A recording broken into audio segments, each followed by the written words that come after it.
Okay, we're going to get started.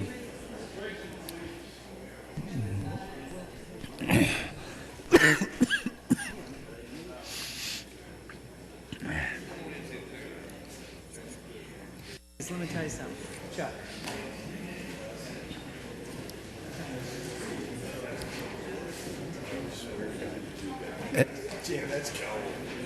Okay. At this time, And I looked at him, and I had a pause, and I was like, hesitation. y'all, come on.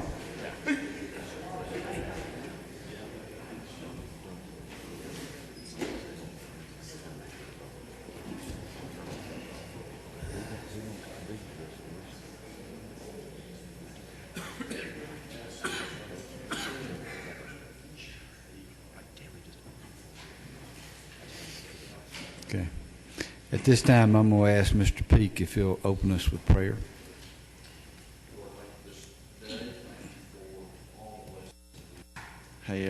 We know that everything we have comes from you, and so we are grateful. Give us wisdom that we need today to make decisions that would honor you, and we give all the glory for all the things we have to you. Pray in your name. Amen. Thank you. Mr. Martin.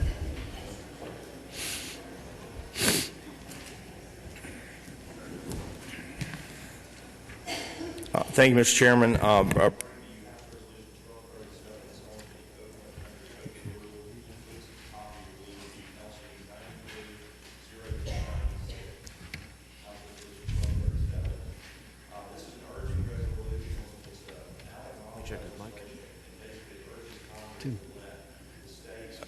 Chuck, hold on a second.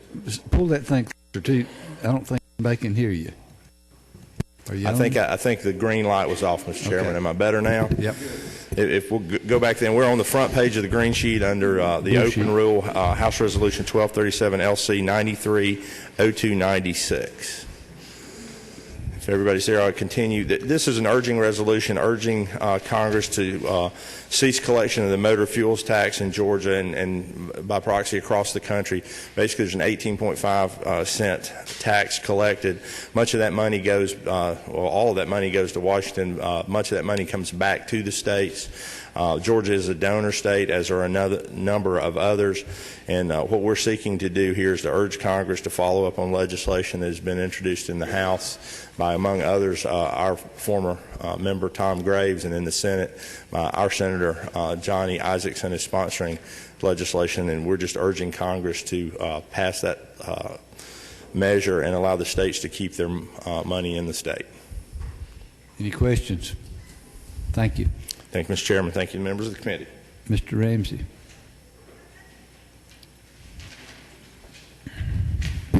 Thank you, Mr. Chairman. I'm back on House Bill 879, which is on the first page of the blue sheet under Modified Open Rule. Again, this is a bill to provide for some just very basic, rudimentary training and instruction in diabetes management for schools that have type 1 diabetic, well, I guess type 2, but that really doesn't manifest itself in young school children. Type 1 diabetic children. It's a critical bill to make sure these kids can go to school in a healthy and safe environment. Numerous other states have done it, including all the states around us, and I think it's an important piece of legislation for these kids so they can attend class in, again, a healthy and safe environment, Mr. Chairman. Have any questions? Yeah, we got questions. So, Mr. Bullock. Thank you, Mr. Chairman. Mr. Ramsey, just to reiterate, my understanding is that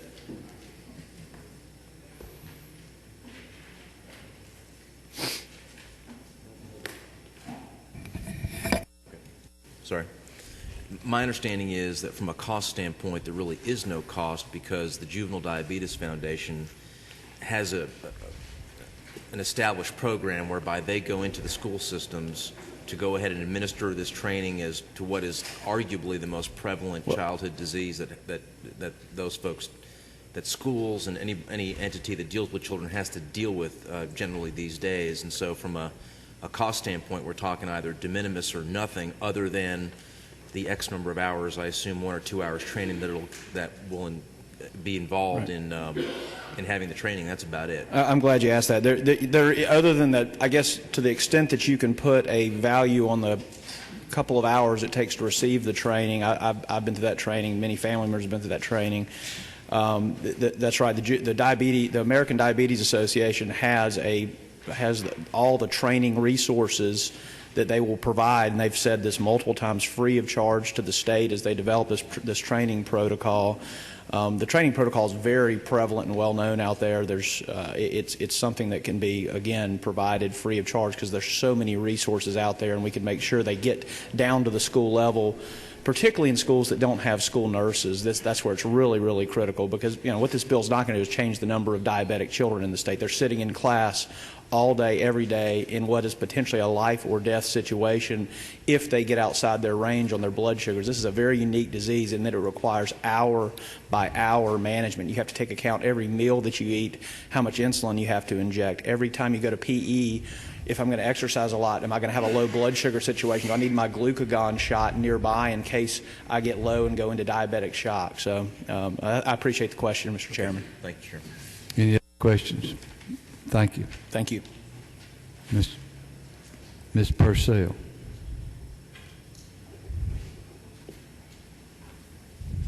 Thank you, Mr. Chairman. I'm here again today for House Bill 268, which is the posting of zoning signs on property, and also additional adding notification in regards to the adjoining property owners by mail. Do we have questions? Thank you. Thank you. Mr. Buckway. Thank you, Mr. Chairman, members of the committee. I come back again on House Bill 899. I realized yesterday after we were done, I spoke with Chairman Roberts, and there may be a question that I probably should have addressed yesterday relating to Section 1. There's been some questions, and some of our judges, and maybe some of you have heard from your judges, that asking why we're moving the date of nonpartisan general elections. There seems to be a confusion that that's moving that back to November, which, as you recall, just last year we moved it to July. And I just want to bring to your attention, we're not moving it to November. If you look at line 36 and 37, it says they shall be elected in nonpartisan general election. A nonpartisan general election, we redefined when that is last year, so all nonpartisan elections were moved to July. This was a section of code that got missed when they changed the law last year, and so this just fixes that. So if any of your judges were confused, this does not change it back to November. So if there are any other questions, Mr. Chairman, I'll be happy to answer those. Questions? Thank you. Thank you. Mr. Maxwell. Good morning, Mr. Chairman, members of the committee. I'm back on House Bill 820, the Guaranteed Asset Protection Waiver, and the retailer's requirement to issue these waivers. This is the bill we talked about yesterday, and I'm sorry I didn't get a chance to get with Representative Setzler the question he asked about the competition, if there would be an unfair House Bill 820. The bill does two things. It provides the exemption for in the insurance code for used car dealerships that prove they have $100 million in assets and are sufficiently capitalized to sell limited repair warranties on vehicles they sell, and also to sell debt cancellation waivers to the customers that finance vehicles with them. The question came up yesterday about, is this going to create an unfair competitive advantage for other dealerships? And I don't really know how it would necessarily. There's, competition comes in all the time. We face competition with, insurance agents coming down the street, lawyers, everybody else moving into town, and we have, I think competition is probably pretty good if a dealership is currently selling used cars and want to try to offer something like this. That would be, if they want to. I'm not sure many of them do this on their own. So I'm not sure how the unfair competitive advantage might play into that. This question was asked. But that's what the bill does. We've got a company out of Benton, Arkansas that's doing this in 9 states. They're a large carrier. They'd like to come into Georgia, and this is the one of the ways they can come in, because actually you really can't find insurance on the market out here to cover some of these. There's just nobody selling insurance, but they do it all in-house. They work with the locals for the repairs. I think it's a good jobs creation for the state of Georgia, actually. It's going to help bring in some jobs. If there's any other questions, I'll try to answer them, Mr. Chairman. Mr. Golick. Thank you, Mr. Chairman. And this is a question that came up in committee, and I thought it was a relevant point, that as a practical matter, this is a market, or this is a service its market is usually in the rural markets, correct? Yes, sir. They're in rural areas. And it's a service that is not, and I can't say this with 100% certainty, but as a general matter, it's a service that's generally not offered in those markets to begin with. And so Yes, you sir. have a new carrier coming in, providing a new service, potentially, probably, well, definitely creating new jobs in a rural target market area that isn't otherwise getting a service right now. That's correct. They go into the rural areas. They don't try to compete in the large metropolitan areas. Okay. They want to go to rural areas, small towns. Thank you, Mr. Chairman. Mr. Setzler. Hey, Mr. Chairman, and that was really the nature, Representative Maxwell, Chairman Maxwell, of my question was that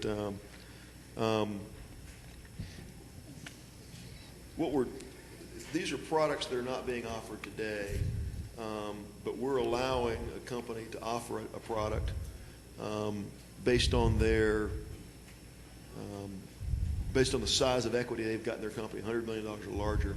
But a smaller company that might be $50 million in size would be specifically prohibited by law from doing this. If there were financial instruments that allowed small companies or small carrier to do this, they'd be perhaps prohibited by, as I read this, they'd be prohibited by law because the legislature's acted and said unless you've got this much equity, that this size of company, you're prohibited from offering this kind of product in the state. Well, we have the insurance commissioner's office is going to monitor this. They could put up a bond if they wanted to come in here and offer something like that. They've got an option of the $250,000 bond in the repair cost guarantee. Well, actually, the way it reads, it says a $250,000 bond and size of over $100 million. It's what the insurance commissioner would deem if they drop below the $100 million, if any of their financial statements came in and they dropped below $100 million, the insurance commissioner's office, the way I understand it, could ask for a $250,000 bond. They're not going to do both. May have to post. Is there any law in the state that specifically prohibits a company of any size that can marshal the financial resources and the financial instruments to do this from selling this kind of product? No. So today they could come in, they could find investors, they could find backers, underwriters that can underwrite this kind of product, offer the product today under current Georgia law. There's nothing prohibiting them from doing that. I'm concerned what this does is it provides a carve-out that only they, if they're of a certain size, can offer this. And it would specifically prohibit anyone of smaller size who could marshal the resources from offering this product. Well, if they could marshal the resources, then they could go to the insurance commissioner's office and show that they've got the net worth and be able to do that. Under this bill. But if someone, again, under the 820 structure, if someone didn't have those financial resources of $100 million or larger, but could still find the backers to be able to support this kind of thing, they'd be specifically by law prohibited from doing that. Okay. Understand. I have no problem with leaving it as things are today, where find a financial backer that can support this, offer the product, that's great. But I'm just concerned, and I wanted to confirm my understanding that we would be prohibiting somebody by law of smaller size from offering that product just because they didn't have the net worth in their company. Okay. I understand what you're saying. I'll get you an answer. Any other questions? Any other bills, Mr. Maxwell? No, sir. Yes. Thank you, sir. Yeah. You do have another one. You want it?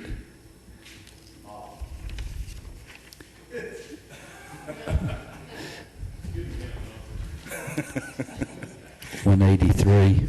181. 183. 183.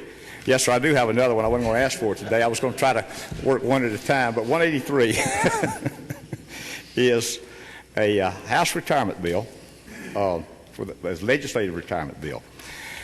Basically what this does, and you guys, mostly, I hope all of you in here are under the LRS program. Down through the years, as we've been in the legislature and I've been in the retirement committee, I have quite often people come back to me and say, Mr. Chairman, I need a little help. I didn't sign up for LRS when I got here for whatever reason, and I realize now I want to be an LRS. What can you do for me? Well, I tell you I'm sorry, and you have to go on your way. What we're trying to do in this bill here is allow a person that is reelected. It come to me a few weeks ago or several weeks ago that we are rehired every 2 years, basically. We are rehired in our positions every 2 years. We're up for rehire this year. Some of us will apply, we'll get rehired. Some people will decide not to apply again, and some people will apply and not be rehired. But basically, we are coming in every 2 years. So what I'm proposing for LRS is for us to, every 2 years, when you're rehired, if you are not a member of LRS, you have the opportunity to join. You've got the same opportunity coming in November, and you can join LRS. We're not changing the vesting requirements. You still have to be in LRS 8 years to get vested. If you mess around 2 terms and you don't want to be in LRS, you come back and say, I think I want to join this year. You've still got to go 8 years from that point to get vested in LRS. If you are a current member, you don't have to do anything. When you come back in, your time just rolls right on. Nothing has to happen. There are several people in in the legislature now that have never joined. So this bill does 2 things. We're giving them a window of opportunity starting July the 1st this year through December, the end of December, to allow you the opportunity to join LRS, pay all the actuarial cost, nothing to the state there. You're going to have to pay the full amount. And then you can pick up the time and go forward. So that's basically what this bill does, these 2 options. Every 2 years, when you're rehired, if you have not become a member of LRS, you can join.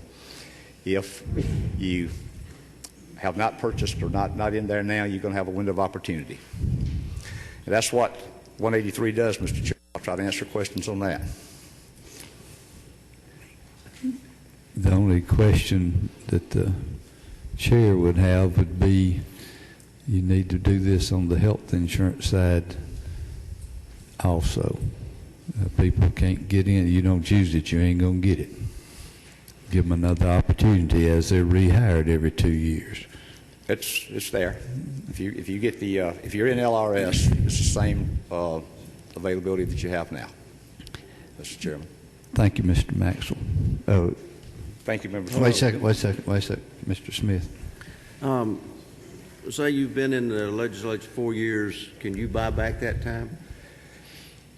You mean in going forward? Right. No, sir. You cannot buy it back? Okay. No, sir. We're giving you a one-time opportunity this year that if you've not been in, you've got a time from July the 1st through the end of this year to buy back what time that you might have forfeited by not being a member. But going forward, you can't. Okay, but you can buy it back right now? If with this bill passes, you can buy it back in the summer. Okay. Yes, sir. That's what I was wondering. Yes, sir. Thank you, Mr. Maxwell. Thank you, Mr. Chairman. Mr. Watson.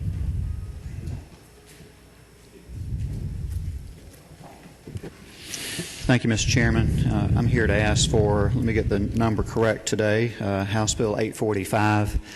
It is a bill that requires child care centers to educate the parents about influenza vaccination.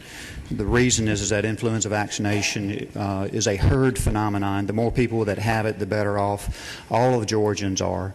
It is not a requirement to get the influenza vaccination. It is educational only.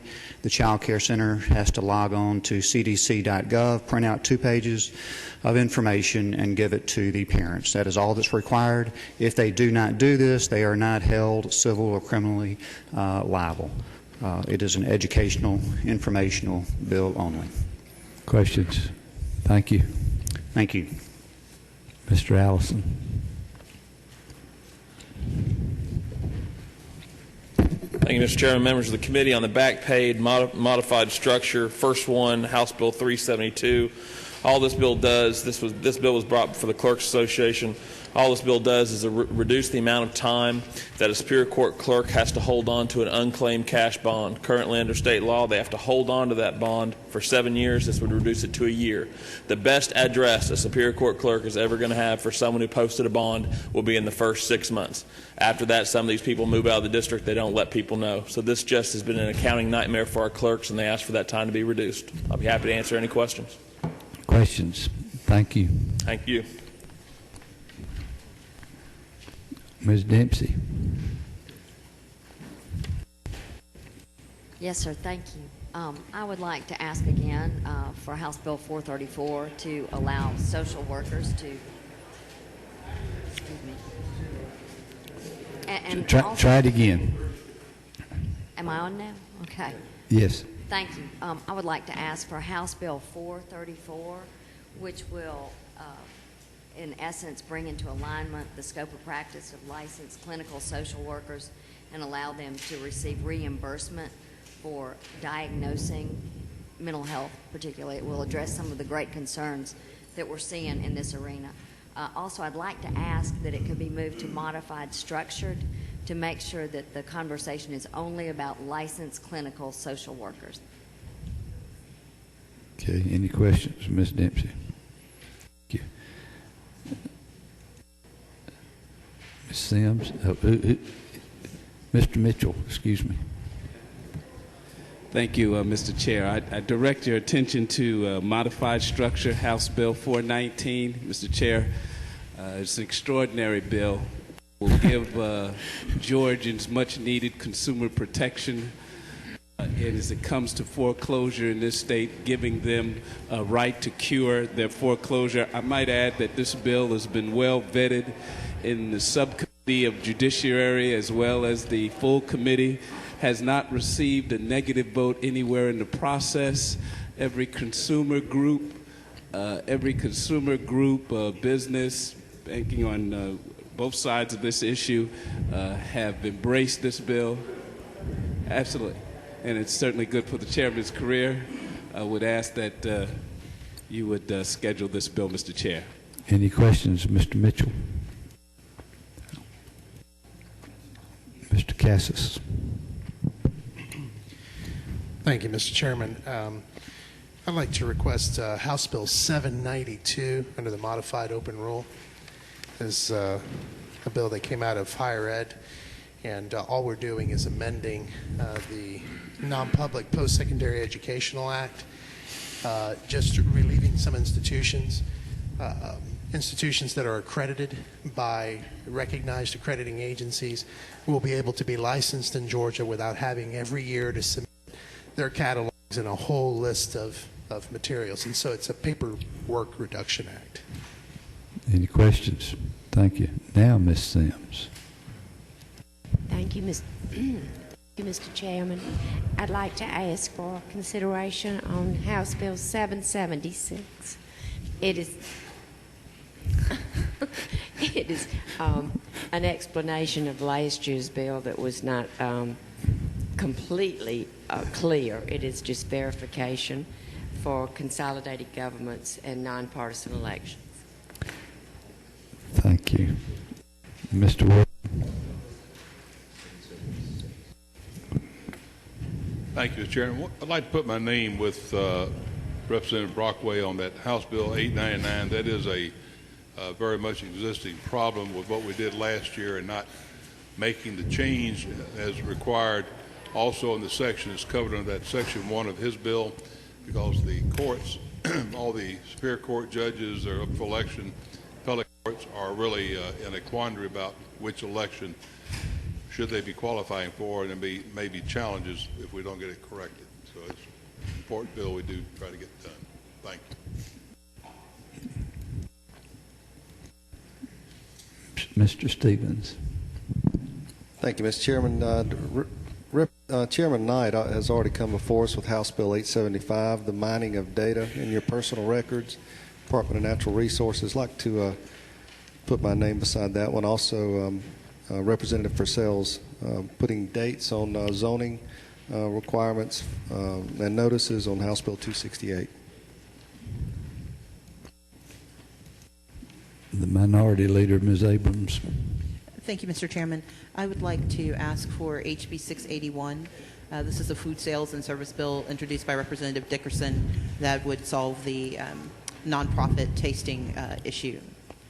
I would also like to put my name beside the heavily lauded bill HB 419 by Mr. Mitchell.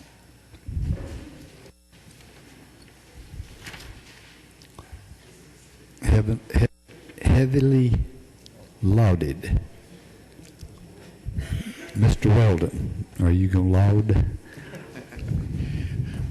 Just briefly, Mr. Chairman, I'd like to request that HB 250 be put on the calendar, please. This is a retirement bill after the solicitor's retirement, trial judge retirement, and the Superior Court judge retirement fund were merged in 1998. We have a few things we need to take care of. And Section 1 just ensures that the amount of benefits paid out to the members and any beneficiaries are not less than the total amount of the members' contributions. Section 2, this allows the member to elect spousal coverage so long as the member pays the full actuarial costs. And Section 3, that just provides for the election of spousal benefits after the member of the system has retired. I hope there's no questions. Ms. Cooper. Thank you, Mr. Chairman. I'd like to put my name by House Bill 879. The Vice Chair was right. Juvenile diabetes is on the rise in schools. Probably every school has at least one child that's a diabetic. Children are active, and if their blood sugar drops, it can cause brain damage or even death, and somebody needs to know what to do in those situations. And I would also like to put it by House Bill 845 about the educating parents about influenza. This is a big cost to us on lost work of parents because of children getting the flu and it's spreading through schools. All right, that's all. Wait a second. Who have we got? Mr. Lindsay. Thank you, Mr. Chairman. I'd like to put my name by HB 875, dealing with the privacy of certain records with the natural resources. Okay. Anyone else? All right, we're going to set the calendar for tomorrow. Under modified structure, HB 875. Do I hear a motion? Any opposed? Under modified structure, HB 865. Do you hear a motion? Any opposition?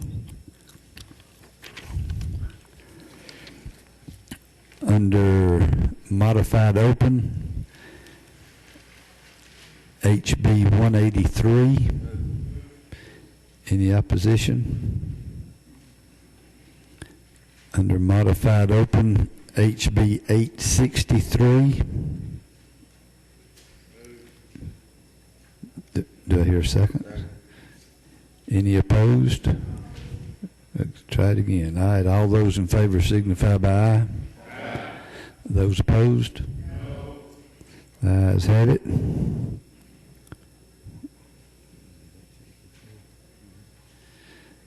Under modified open, HB 879. Move. Any opposed? Motion carries. And then back to put this one under modified structure. HB 434. It's under the open right now. We'll move it to modified structure. Have a move. Do I hear a second? Any opposed?